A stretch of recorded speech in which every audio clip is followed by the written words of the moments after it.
This is Berenice Jackson interviewing Edna Clark, Buffalo, Oklahoma. This is October the 16th, 1984. Okay, Mrs. Clark, where were you born? Near Medicine Lodge, Kansas. And give me your parents' name. Fred and Goldie Stone. Mm-hmm. Her maiden name was Murphy. And what brought them to Oklahoma?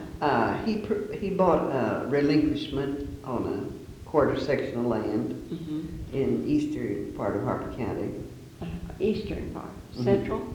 No, eastern part of Harper County. No, near the southeast, down near the southeast corner. Oh, down close to what? To the Buffalo Creek, where it empties into the Cimarron. Oh, I see. Mm-hmm. And how old were you when they came? I was 2 years old. How did they come? Covered wagon. Uh-huh. And as they were coming, they turned their wagon over somewhere, but over this side of Alva. And I never did have a table on my high chair after that. Oh. I don't remember ever having a table on my high chair. Well, did anyone get hurt? Or? No, they just turned it over. Did they bring any livestock with them? Or? Evidently they did. I can't remember whether they did that or not. You don't remember your folks They had horses. Uh-huh. Well, you know, they really are the pioneers. Your parents. They are. And they're gone, so you're going to have to tell me what you can remember about them. Mm-hmm. And how did they manage when they first They come there was a little dugout, just a little dugout. Already built. Already built. And they lived in it and the little overjet on the wagon that they had on their covered wagon. But they soon went to Alva, I think, and bought lumber and built a house. They built it in the bank with a regular roof on it and frame in front. Mm-hmm. But it was in the bank, but we had a frame front. We didn't have a dugout. Well, you had a fancy dugout. Oh, we had a fancy dugout. Can you tell me what all was inside? Just tell me from what you can remember how inside of a dugout looked. Yes, I've been in several dugouts. Mm-hmm. Usually a dugout they had a bed and a table and maybe a chair and a bench and a stove and maybe some little cupboard. Mm-hmm. And that was all. How did they get their light in? Just a coal oil light.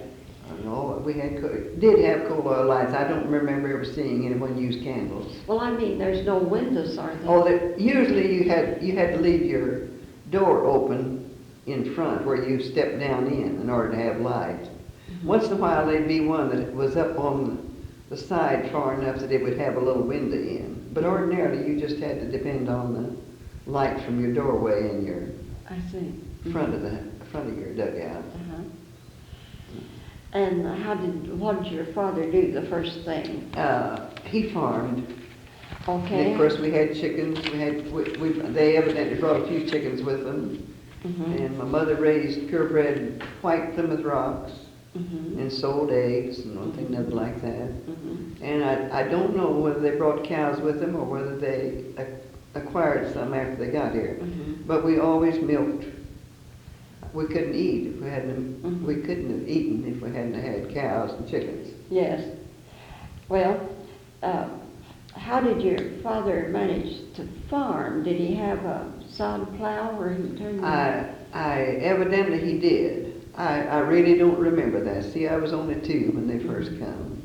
Well, I thought maybe you heard him talk about it. No, I don't remember ever hearing him. Now, of course, he had horses. What did he raise? We used to raise some corn, calf of corn. We did raise some peanuts one year, had a big pile of peanuts. We raised cotton one year, a little field of cotton one year. Of course, we had calf of corn, cane, and things like that. But we could raise corn. You can't ever raise corn here now. No, that's right. Well, did he ever raise wheat? Yes, later on, of course, he raised wheat. And he had one of the first combines that come into the country then. He had a case combine he could come into the country with.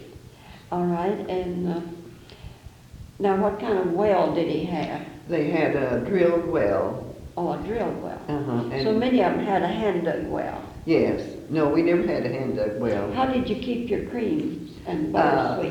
They fixed a little trough in a kind of a little wide trough that would hold some of the cream and stuff, and it was in a little milk, what we call a little milk house.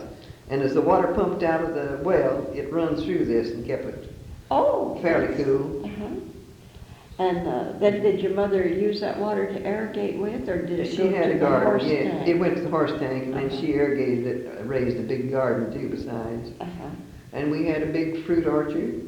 Mm-hmm. And in 1912, we had a tornado that come along, and it just went over the house and made it shake, and went over and picked up the windmill, just picked it up, laid it down. Well. And we had to have it put back. Well, But you was asking about our water. Yes. Before we had that. Mhm. We hauled water from, I don't know, 4 or 5 miles from across the Cimarron River where they had soft wells. Yes. And at one time, I remember my father sinking a barrel out close to a buffalo wallow. Mm-hmm. In those days, when the water run in, it was fairly clear because it was grass. Mm-hmm. And he sunk this well, or this Barrel. And then he dipped that out, and we took that to the house and used that. We had soft water that way. Yes. Of course, there was wiggle tails in it, but we strained them out. And boiled the water. Oh, no, No? you drank the water. Then we didn't have so many germs. Oh, that's right. But he did raise a lot of wheat and acquired some other land, of course, and then raised quite a few cattle. How big did he expand? How many He acres? finally got finally had 4 quarters when he died. Uh-huh. Well, that was good. Yes. Yes. And where was your closest town to buy? Charleston. Charleston, where's Yeah. that? It was about 8 miles north and west of us, more west than north. Well, tell me about Charleston. I don't believe I've heard of it before. It was just a little inland town, and Mr. Eilert, man by the name of Eilert, started it. And he would go, I suppose, take his wagon and go to Protection or somewhere and bring in his supplies. And then we could go there. But usually we went to Woodward, which was 29 miles. Because we had to do our hauling of our grain and stuff that we sold. Mhm. And our cream. Usually our cream, we had to take it down to Woodward. Yes. So he would get most of our supplies in Woodward. Of course, it took all day to go down there and another day to come home. You stayed all night. You did your trading in the evening or early morning. Of course, the store stayed open late and opened early in the morning because of that. Did you and your mother go on those trips? A lot of the time we did, but a lot of the time we couldn't because we had the cattle and the chickens to take care of at home. Mm-hmm.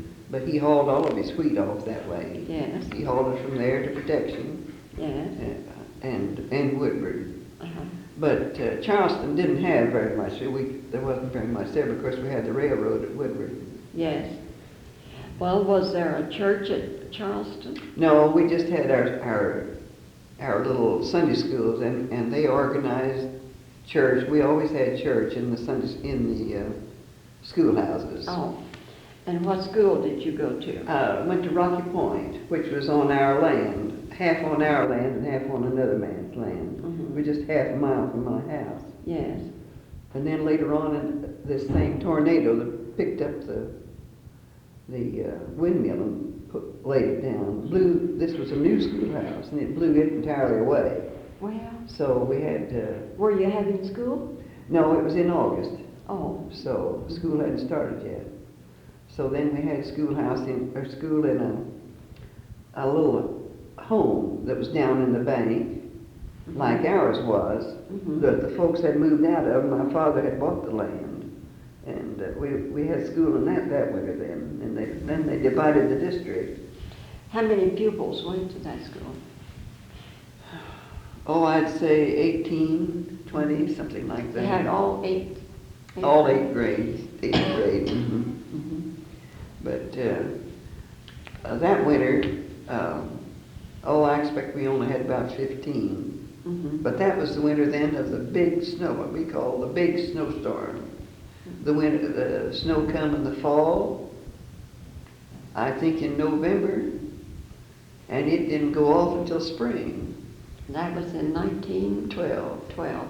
And I remember they thought that the wheat underneath it would be gone, but it did stay. It was all right. They thought the snow laid on so long it'd kill it, but it stayed, and we had pretty good wheat crop that year. I was going to say, I bet you had a good wheat crop. We had moisture that time. Mm-hmm. Yes.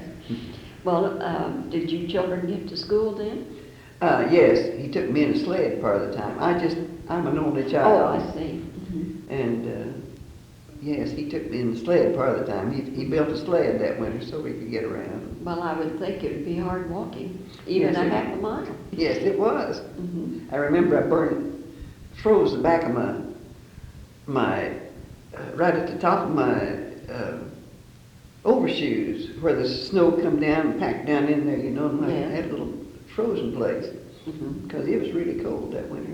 Well, But we always had church of some kind. My father and mother always attended church and Sunday school. and where did they build the new schoolhouse, or what? They divided the district and built one of them west of us 2 miles and one of them east of us 1 mile. So you had a little farther to go. Yes. Mm-hmm. But I had a little Indian pony that I rode most of the time. I didn't have to walk a lot of the time. Mm-hmm. A lot of the kids had to walk so far, they didn't have any other means. Did your father and mother have to pick up cow chips to burn? We never did too much. I think he brought in coal, but I remember one time we had a lot of broomcorn seed, Mm-hmm. and we burned that.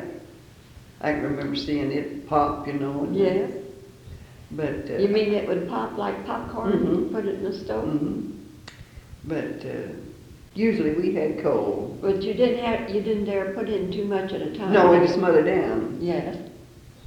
But And then it'd blow the stove up. yes, blow the chimney off. And blow the lids off. Yes. But we soon had coal oil stove. She didn't ever cook on a cook stove too long. Mhm. Somewhere or other they had got a little perfection, I guess, a little perfection oil stove, and we had it for a long time. Of course, we had to churn, Mm-hmm. make our own butter and everything like that. We never did sell butter, though. We sold cream. A lot of Yeah. people sold butter. Mm-hmm. Do you remember what the price of cream was in those days? I sure don't. Around 30-some cents, it seems to me, when I first could remember having any. And about how much would you sell in a week's time? Oh, it seemed to me like you'd have the 10-gallon can Uh-huh. full. Uh-huh. How many cows did you milk? Well, at one time I remember my mother and I was milking about 15. Mhm. I was only about 7 or 8 at that time, but we had a separator, and it was close to where we were milking. Tell us how the separator worked. There'll be a lot of people listen to this tape that won't know what a cream All right, separator is. when a cream separator, it had what they call discs in it, little discs. They were like a cup, and there was about 30-some of them. And this went inside of a little drum deal. It was almost airtight for some motioning. And you turned this separator at a certain speed, and that cream would go in there like I don't know what you would call it, but it would go in so fast then, and these little discs would separate it, and the cream would come out of the top and the milk would come out the other side. Mm-hmm. And then we gave the milk to the hogs and chickens. That milk would be like what we get today. It'd be like your low-fat milk today. Uh-huh. It was just separated. There wasn't any cream left in it at all. If you had a separator that run good, there wouldn't be any cream raised on it. And you wouldn't think of drinking that kind of milk. Oh, no. And now today, They want you to drink. yes, We give that to the pigs. yes, we give that to the hogs. Okay, and then where did you go on to high school? I just went to high school 1 year over here at Buffalo. I see. I went over here the 8th grade too. Yeah. And I stayed with some folks here in town and went to school for the 8th grade. And then the next winter I stayed out in the country and brought my cousin. She was starting to school. She had another girl into school about 3 miles. Drove 1-horse buggy Yes. into Buffalo. Mm-hmm. And then they didn't feel like they could send me anymore to high school. So that winter, the next winter, it was during the war, the First World War. Yeah. So they was short of teachers. Mm-hmm. And you could take an examination and get what they called, I think, a third grade certificate. And I did that. They wanted me to teach this particular school that winter. Another lady had to quit, and from just before Christmas on, then I finished it. And then after I taught a while, then they had this examination. I took this examination. And at that time, my husband-to-be was in the Army down at, he went to the Army that fall down in Deming, New Mexico. And it was the fall of the 1918 flu. Yes. And he took the flu just immediately after he got to the camp, and was in bed, I think, with pneumonia about 45 days down there. But when he come home that winter, and then we were married the next spring. He never did go on to the No, Army. the war was over. Oh, yes. Just immediately after he went to camp, even it was over. He was in the last draft. It was the last draft, next to the last draft. And they weren't supposed to have gone then, but they had them already on the road. But anyway, I taught them the next winter, and then I didn't teach anymore. You just taught the one school. I taught two. I taught finished that term that winter, and then taught another term. That was all I taught. Did you enjoy teaching? Not especially. I don't especially like teaching. Mm-hmm. But you had to do what you could at that time. Yes. And you didn't get very much wages at it, but it was more than just sitting at home anyway. Yes, that's right. Mm-hmm. But then after we farmed, after we married, my husband farmed. Of course, we had cows and chickens. That's the way we made our living. Oh, you were going to tell me about Carrie Nation. Tell me about it now. They tell me that Carrie Nation was supposed to be the midwife when I was born. Mm-hmm. And Papa and Mama never did tell me for sure, but I think that she got there just as I had been born. Mm-hmm. But she lived next door to my grandmother in Medicine Lodge, and they lived out in the country a ways. And then they didn't have too many doctors around, and she was a midwife. Mm-hmm. So she washed and dressed you. as far as I know. Uh-huh. I told a little joke in there a while ago. I wanted some cooking wine here a few years back. Mm-hmm. And I went to Dodge City, and there was one across the street from where I was sitting. My husband going to look at a car. So I went over and I told the lady I wanted some cooking wine. And she wanted what kind. I said, gracious, I don't know. I just want cooking wine. I don't know anything about it. So she got that for me. Well, isn't there anything else you want named over some things. I said, no. Finally, I said, lady, this is the first time I've ever been in a liquor store in my life. And I said, if Carrie Nation knew I was in here, she'd turn over in her grave now. But I never did get to see her. I remember hearing when she died, but I never did get to see her. Well, what kind of wine did you get? I don't remember. It was just cooking wine, as far as I know. Yes. Well, that's good to cook with. I never had used any of them before. Mm-hmm. All right, let's get back now. You had just finished up teaching your last term of school. What did you and your husband do then? He farmed, and then we had our children. We had a girl and a boy, and that's been our life then, is on the farm. My father and mother died in 1933, both died close together, and Mama was 53 and Papa was 63, and I was 33. Well. And so then we took the farm over and where they were living and farmed there then. Yes. My husband died a year ago, this May then. Yes. Where were you during the flu epidemic? Your husband was in the Army. Did you have the flu? Just about the time he come home, about Christmas time, we had a terrible snowstorm. And my father brought a man into Buffalo to see the doctor. He had what we used to call a felon on his finger. People now won't know what that is. And they brought him into the doctor, and it snowed so bad, they decided, well, they'd stay all night. They stayed all night in a hotel here in Buffalo. And there was some men there, and they had the flu. Mm-hmm. And when it snowed so bad they couldn't drive the car home, so they walked this 20 miles, 20-some miles. They got halfway the first day and come on home the next day. Well, Mama and I couldn't. What did they do? Stay overnight with at a friend. And when they got home, we hadn't been able to get the cattle to water. Mm-hmm. So Papa hollered at me, and he was getting them into the water, and he says, "Bring me my heavy overcoat." He was chilling. Mm-hmm. So he took the flu and went to bed, and then about 2 days later my mother and I took it. And then we had to have friends come in to take care of things while we was all in bed. Yes. That flu was something terrible. Yes, it was.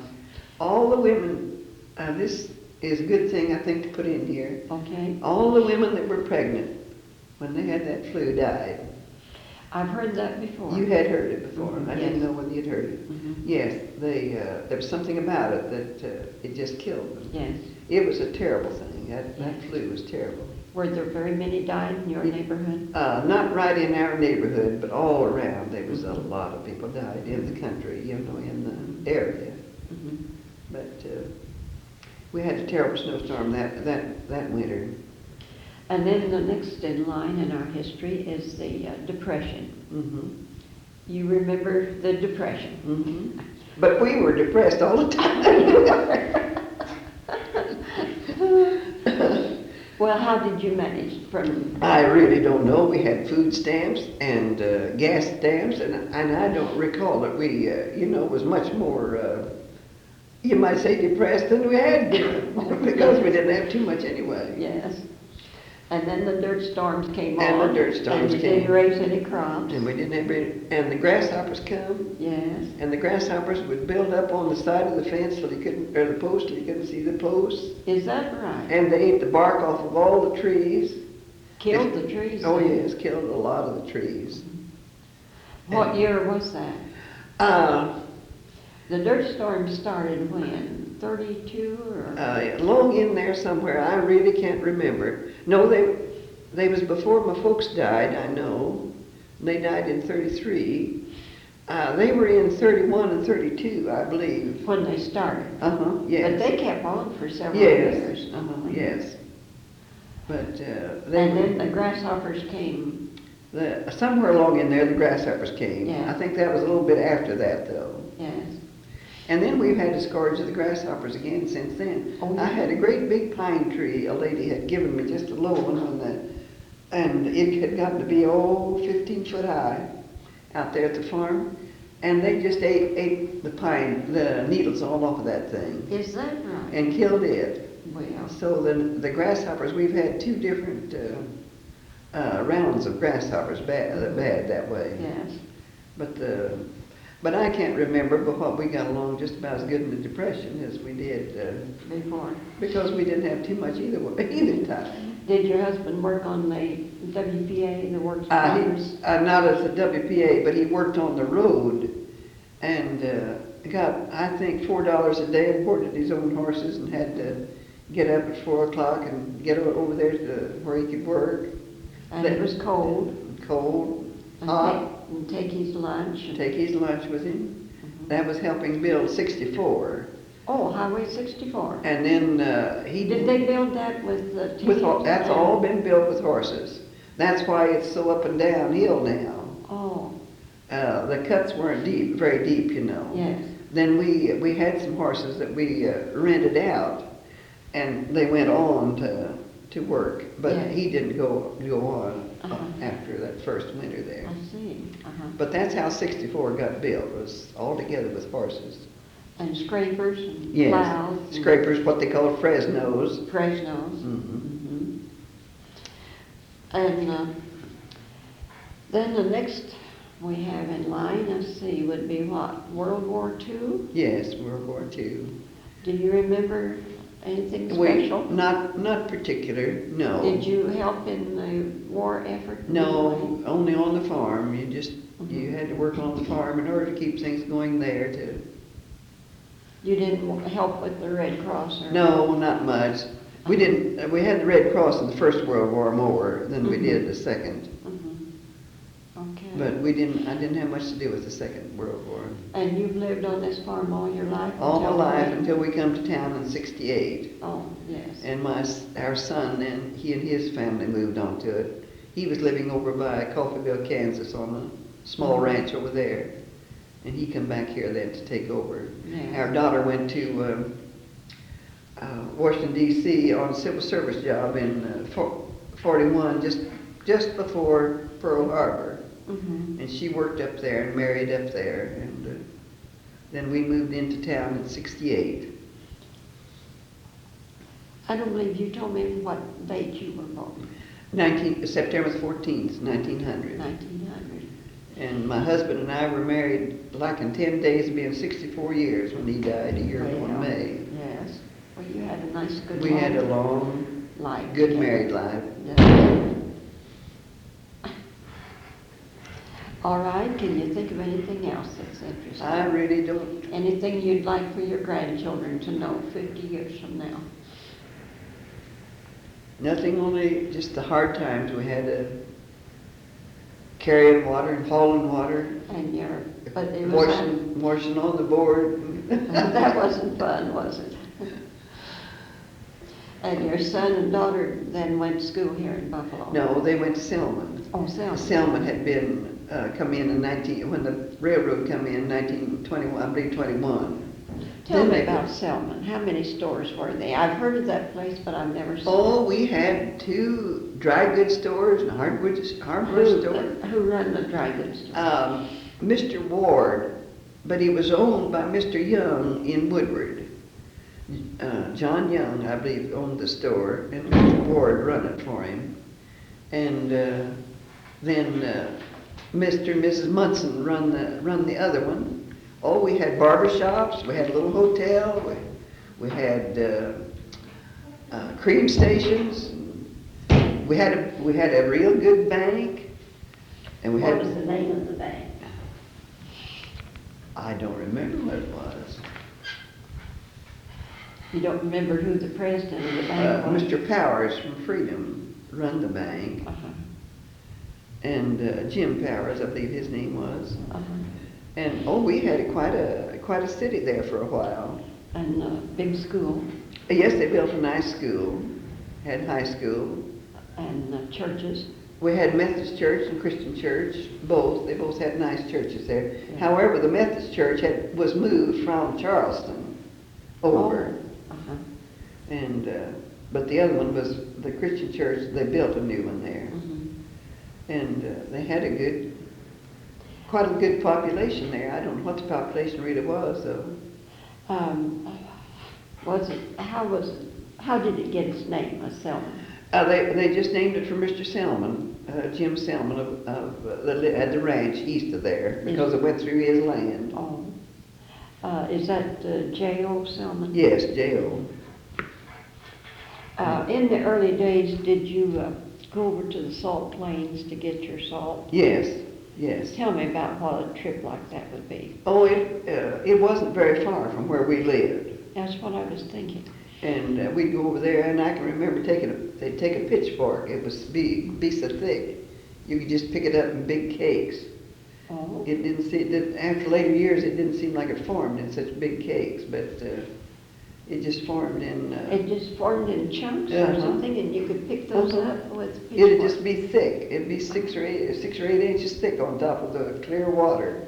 It'd build up that much, especially if there wasn't any rain, for a while. What would they do? Wade out into this water? Oh, it was just shallow water. Oh, just shallow water. Yes, just shallow water. But they'd have to wear boots or just wade. Yes. And then load it in the wagon. Well, now, would that water be salty? Just very, very salty, just like brine. Oh. Some people would take it and cure their meat in it. Yes, I imagine. Because it was stout enough brine that they could do it. And they would drop this meat into the water. They'd take it home and put it in a barrel and then put their meat. Oh, I see. Put it in it there. But did you ever use that for table salt? Oh, I think we have, but I don't remember whether I did or not. But it was good salt. It was. Well, it would be clean, wouldn't it? Oh, it was beautiful. It was just white as driven snow. Yes. But it wasn't hard to get. Uh-huh. We weren't very far from it. Were you acquainted with Esri Blackman? Blackman? Yes. Mm-hmm. But he was on across the river, and we didn't have to go that far. We just went down to the east or the west side of the river to get him. He was over on the east side. Of course, he wasn't over there really in the early days. What river is that? It was the Buffalo Creek that run into the Cimarron River. Where the salt was? Yes, where the salt is. Have you ever heard how come that is so salty in that particular area? No, I don't. Only it's just.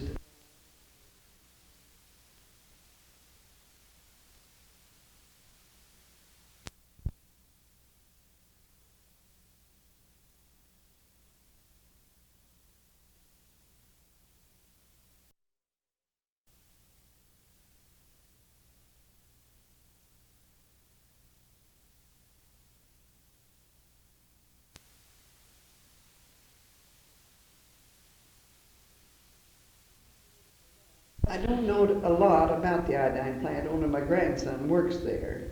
But what I was going to tell you was that this lake of water that they're getting their iodine out of is a large, huge lake.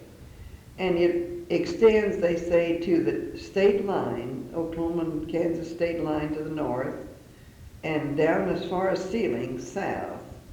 And then it's quite wide. I don't know the actual miles wide, but it's very, very large lake. And how deep is it? I don't know that. But they're taking the water out of it and taking the iodine out of it, pumping the water up, taking the iodine out of it, and purifying it some way, and putting it back in the ground. So they're not taking too much water out of the ground as such. Oh, they're putting the water back into the ground. And the iodine itself, the plant, is the only one in the United States. And as far as I know, there's just one other iodine plant, and it is in Japan. They did have two, but they did away with one over there. Now, the Japanese have bought the iodine plant here, and my grandson works there. And now I hear they're having open house now in a few days since they've taken it over. But I thought it was quite interesting, the scope of territory that the lake. I didn't know that, and I'm glad to know that. I wish I knew how deep it was in the earth. I really don't know. That'd be interesting. Yes. Well, they have several wells I know that they pump it up with, but I really don't know what their depth is. Are the wells scattered from? Yes, they're scattered in that area where the plant is. I wondered if they would go further out with their wells. I just heard just a little bit ago that there's a possibility there's going to be another plant built over this lake, be north of where the one is now. Yeah. But whether that'll plan out, I don't know. But I just heard that a little bit ago. Well, I'm glad. But I think it's interesting to know that it's the only one in the United States, and just one other one besides. I'd heard that. They did crystallize the iodine, and then they would send it out to different places where it was to be used. Now then, they're doing something else with it. They're powdering it or something. I don't know what, but they've changed their method of fixing it. Well, that's very interesting. Can you tell me anything more about it that you can think of? Not that I can Anything think. else interesting? Can you tell me something about Dolby Springs? I don't know too much about Dolby Springs. Is that where Buffalo gets her water? Yes, we get our water from Dolby Springs. And it started out being just springs, but now they're using wells from out at the same area. But it is very good water, I think. Yes. It's a little hard, but I don't notice it. I don't pay attention when I'm washing or anything. Now tell me what you mean by hard. I know, but the people... It has mineral in it that keeps your soap from being effective. And you have to put something in so that you break that hardness down, break the mineral down, then your Yeah. soap is more effective. And all I do is just put a little, like borax or something in when I wash, Mhm. and it's, now out home, where we come to, that is gyp water as such, and it comes off of what we call gyp rock, Mhm. and it forms our gyp water, and it's very hard, lots of mineral in it. Cattle like it, horses like it, but it's almost impossible to drink. Yes. It wouldn't be very healthy for humans, would it? Well, they say it really isn't. The gyp itself, if it was a mineral that we're needing, it'd be all right, but it is this Yeah. gyp, which is a white rock and has a odd taste. Where did you get your drinking water then? Well, we've soon built a cistern, Oh. and then we caught rainwater off of the roof. Yes. But before that, as I said a while ago, we hauled our water Yes. from saltwater wells and springs, a couple barrels at a time. I've heard that there was a little store over at Dolby, was there? Was that a little I town? think they had a little town there. Mhm. Now, I was near another little town down there between Home and Woodward, which was Fern. Fern. I was more familiar with Fern. Well, tell me about Fern. Well, they had a post office and a store, and it was run by a man by the name of Parsons. And a lot of the people, his offspring, still live in the area, his Oh. great-grandchildren, one thing or another. And at one time they had, I remember they had a little racetrack, and we would have, 4th of July picnics and one thing or another. Mhm. And it was just a thriving little community, just a little Yes. community. And the people could gather there and Yes, visit. And, visit, and buy their groceries. buy a few groceries, Mhm. and get their mail there. Now, we never did get our mail there. We usually got ours at Charleston. Yes. I'm learning a lot about Harper County. I was born and raised in Beaver County. Oh. I've lived there most of my life. And I'm happy to hear these little towns. We had another little post office. Just a man moved in. He just decided he'd have a little store, and so he had a post office. And it didn't last very long, but it was just about 3 miles from us. And his name was Junod, Junod. I believe he was from Switzerland, or that is, his ancestors had been from Switzerland. But anyway, I remember we did get our mail there at one time. Well, And then just across the creek, from Buffalo Creek, south, we had a little town of Howard. well, And there's a lot of people lived there, and they had a store or two. But by the time I got old enough to really remember too much about it, it was gone. mhm. But there's still a little cemetery there that they call the Howard Cemetery. Mhm. Then on south of that was the Elmdale, and then Haskew. They was all between us and Woodward. Little towns? Little towns, Yes. little stores. How far apart would they be now? Oh, 5 or 6 miles? I imagine 5, 6 miles, something like that. Mhm. But people would just decide, well, they'd sell a few groceries, I guess, to make a little money. Yes. And, Well, so it made it handy for those Oh, because yes. transportation was horseback or in the wagon. horseback or in the wagon, or Mhm. spring wagon. Yes. We had what we called a spring wagon. For those that don't know what a spring wagon is, it was like a buggy chassis, but it wasn't enclosed, didn't have a top or anything on it, and it just had a seat, a spring seat on it, Mhm. so you could ride it, and then you had a longer back end to pile your groceries and Mhm. cream and stuff in. Yes. We never did have a buggy, we had a spring wagon. Yes. Well, it made it easier on the horses.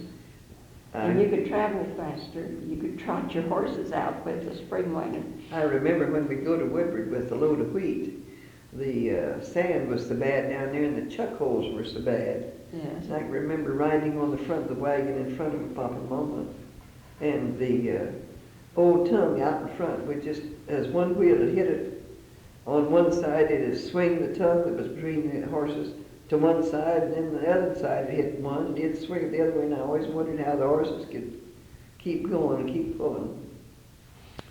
The roads were so bad, and then when the cars come along, that sand was so bad that we'd have to push about half the way. And every time we had to rain, we had to help. Every time I got a new pair of slippers, I had to push a car up the hill. Oh.